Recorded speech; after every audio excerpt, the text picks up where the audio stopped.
Tired of relying on spotty public Wi-Fi? Let's break down exactly how much adding a hotspot to your Cricket Wireless plan will cost you. First, it's important to understand that Cricket Wireless doesn't sell standalone hotspot plans. Hotspot functionality is determined by the specific plan you choose. Now, most of Cricket's plans include mobile hotspot data, but the amount varies significantly. The $55 per month plan, called the Cricket More plan, includes 15 gigabytes of high-speed mobile hotspot data.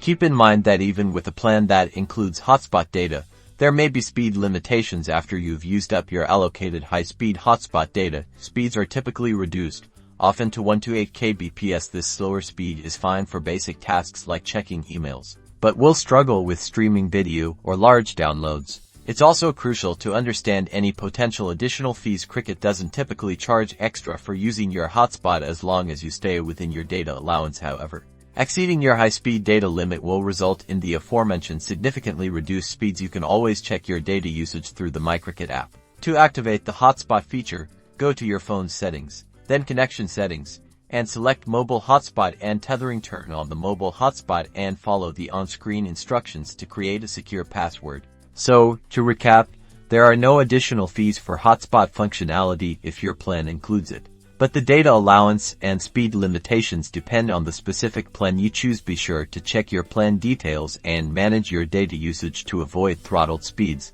That's all for today.